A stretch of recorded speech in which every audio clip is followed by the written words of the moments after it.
Kalau Superman punya Kryptonite, Arsenal punya Old Trafford.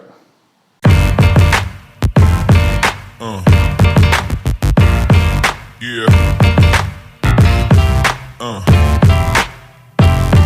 Yeah.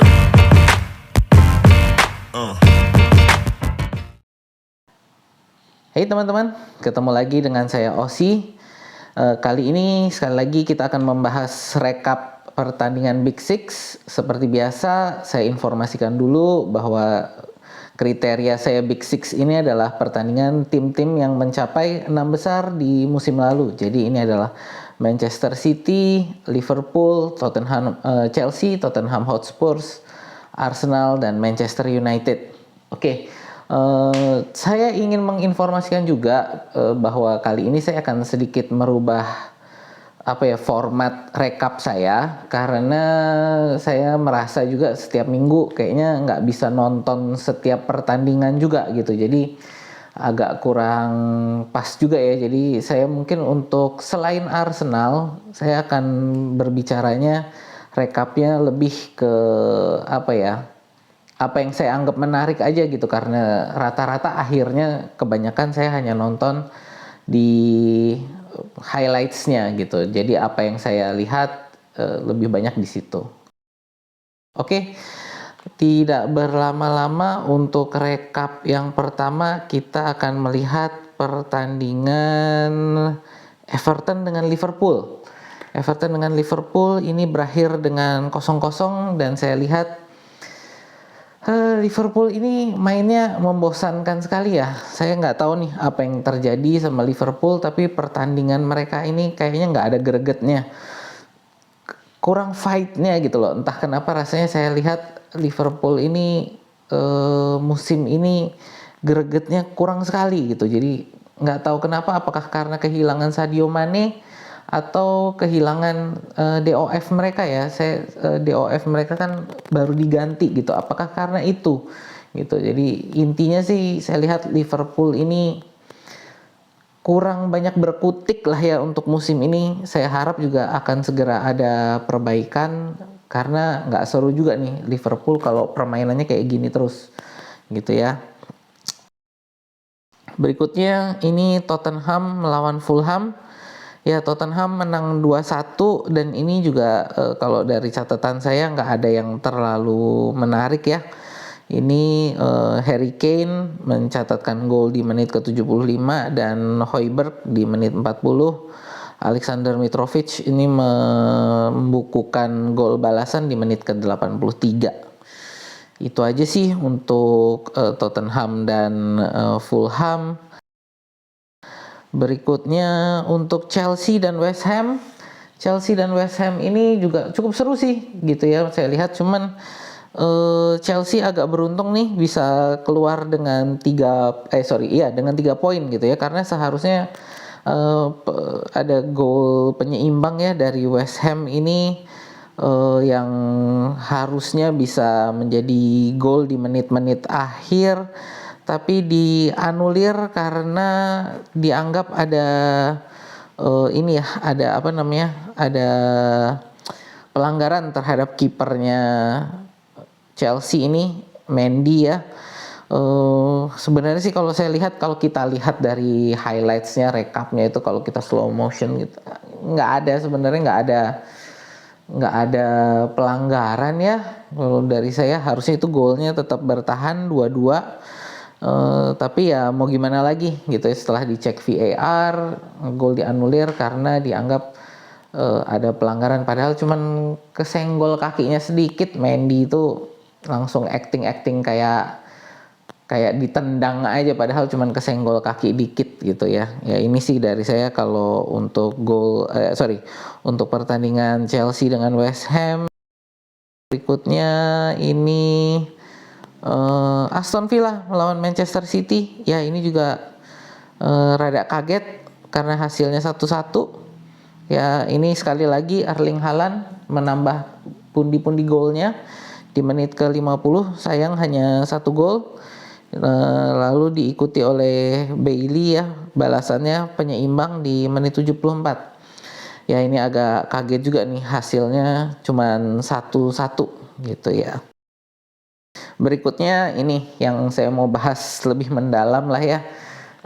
Saya merekam ini baru saja selesai, berarti ini pertandingan antara Manchester United melawan Arsenal dengan keunggulan Manchester United ini adalah 3-1 gitu ya. Beberapa catatan saya di sini ya untuk Manchester United melawan Arsenal. Ya, ini Arteta terlalu asik menyerang gitu ya. Jadi penguasaan bolanya kalau saya lihat sih lebih banyak ya gitu. Possessionnya ini 61 ke 39% loh gitu. Jadi ini sebenarnya kalau dari kita lihat possessionsnya lebih tinggi Arsenal, cuman kalahnya ini jadi dari Ten Hag ini mainnya counter attack, jadi mengingatkan saya pada zamannya Ole ya, zamannya Ole dulu waktu awal-awal counter attack gitu ya.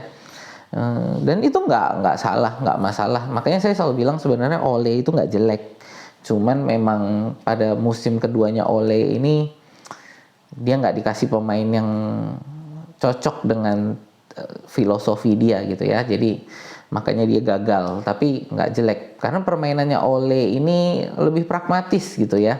Dan ini kali ini Ten Hag juga memainkan hal yang sama. Jadi pragmatis, yang penting ada hasil gitu ya. Nggak peduli permainannya cantik atau enggak gitu kan. Yang penting bisa. Jadi ini makanya mainnya sebenarnya lebih banyak bertahan Manchester United. Lebih banyak bertahan dan counter attack. Nah, problemnya dari Arsenal ini pressingnya terlalu tinggi gitu ya. Sering kita lihat ini backnya ini udah deket sekali dengan garis half line-nya ini ya, garis tengah itu, jadi deket sekali ke situ, bahkan kadang melewati gitu. Jadi agak berbahaya sekali. Dan dari Manchester United juga mainnya long ball, dan jadi bola atas dan bola terobosan gitu. Jadi sangat berbahaya bagi Arsenal. Dan memang kelihatan itu dari gol pertama ya, Anthony itu back Arsenal jadi telat mundur. Nah, itu posisinya jadi Anthony di sebelah, ya berarti di sebelah kirinya Arsenal ya.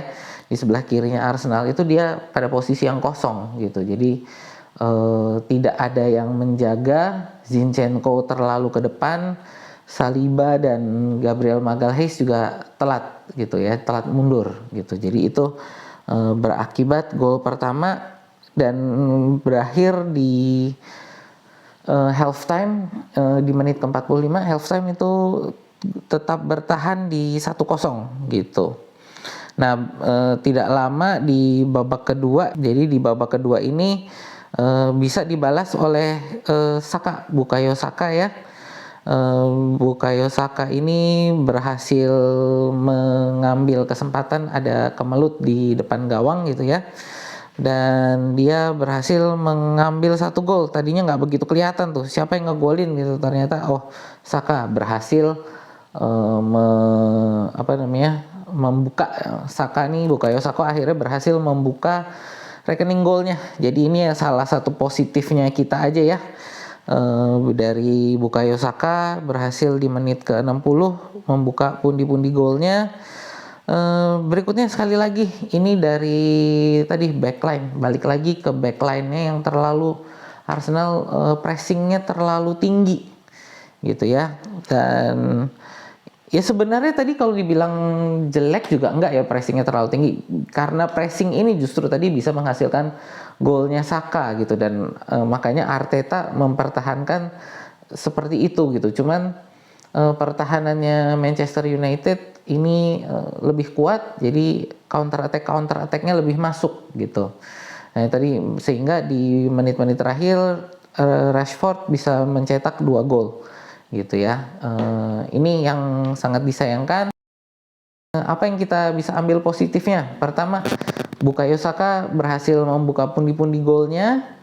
Yang kedua, Fabio Vieira akhirnya turun. Kita melihat debut Fabio Vieira, dan Fabio Vieira ini permainannya cukup bagus ya gitu. Jadi ya udah cukup nyetel gitu ya dengan permainan tim, tapi sayang agak terlambat masuknya gitu ya. Mungkin apakah harusnya mulai dari awal? Nggak tahu juga dari saya. Itu sih positifnya, jadi bahwa permainan kita tetap bermain positif, attacking, dan ya kali ini kita kurang sigap di pertahanan gitu ya. Berikutnya untuk negatifnya nih, negatifnya apa? Sepertinya nih memang kehilangan Thomas Partey ini berasa sekali ya, gitu. Dan menurut saya ini Thomas Partey ini harus segera dicari saingannya di dalam tim. Kenapa? Karena Thomas Partey ini sangat penting untuk pertahanan Arsenal. Tapi pelapisnya kita sekarang pelapisnya sebenarnya hanya ada Elneny. Lokonga ini bukan pelapis untuk Partey. Lokonga ini sebenarnya dia adalah pelapis untuk Xhaka. Jadi juga terlihat ini Xhaka dan Lokonga ini juga terlalu sering asik menyerang gitu ya. Jadi sering melupakan untuk pertahanannya gitu. Jadi ini sangat penting dari saya bahwa kita harus segera mencari untuk pelapisnya Thomas Partey. Apakah seharusnya kemarin sewaktu untuk di jendela transfer kita mengejar mati-matian Douglas Luiz? Menurut saya enggak, karena Douglas Luiz ini ya apa ya, hanya sekelas pelapis aja untuk cadangan gitu. Jadi untuk apa kita membayar, karena kalau dari berita yang didengarkan ya, dari berita yang keluar ini Douglas Luiz ini dari Aston Villa itu pengennya adalah berapa, kalau nggak salah pengennya 40 gitu ya, dan dari Arsenal hanya mau membayar di 25 plus bonus gitu, dan Arsenal jadi nggak mau bayar. Ya itu menurut saya sebenarnya setuju gitu ya, karena apa, kita nggak mau beli pemain yang hanya untuk kelasnya cadangan yang nggak dipakai kalau nanti pemain intinya sudah sembuh dari cedera terus nggak dipakai, hanya menghabiskan gaji salary capnya itu jadi dihabiskan oleh pemain yang hanya cadangan yang nggak akan dipakai. Menurut saya nggak penting lah seperti itu. Tapi memang harus segera diidentifikasi untuk central defensive midfield ini yang bisa mengisi posisinya Partey pada saat dia nggak ada. Kenapa? Karena Elneny ini juga sudah mulai berusia ya, sudah 30, jadi kita harus segera mencari penggantinya Thomas Partey. Kenapa? Terutama ini saya lihat statistiknya, saya juga baru lihat Partey ini statistiknya di musim lalu itu hanya tersedia 58% gitu kan. Jadi dia memang langganan cedera, dan ini menurut saya harus segera dicari penggantinya, apakah 1 atau 2 orang gitu kan. Jadi kita harus segera mencari pengganti untuk Thomas Partey dan Mohamed Elneny. 1 Thomas Partey karena sering cedera, dan Elneny yang sudah mulai usianya mulai kelihatan gitu ya. Ya itu sih dari saya tentang rekap pertandingan kita minggu ini. Sedikit cerita juga ya teman-teman, sebelum saya ini untuk penutup aja gitu ya. Jadi saya channel ini memang dibuat awalnya adalah sebagai pendukung Arsenal. Saya dibilang sama teman saya yang pendukung Manchester United bahwa saya ini ngumpet sebagai pendukung Arsenal. Jadi ini dedikasi saya untuk Arsenal, bahwa saya nggak ngumpet. Nah ini juga teman-teman ya yang pendukung Arsenal, jangan pada ngumpet gitu ya. Kita harus tetap mendukung Arsenal, menang kalah ya kita tetap dukung dan tetap bangga lah dengan pasukan Mikel Arteta ini, karena ya walaupun dengan kekalahan ini kita masih ada di puncak klasemen ya, dengan 15 poin, beda 1 poin ini dengan Manchester City tadi yang baru saja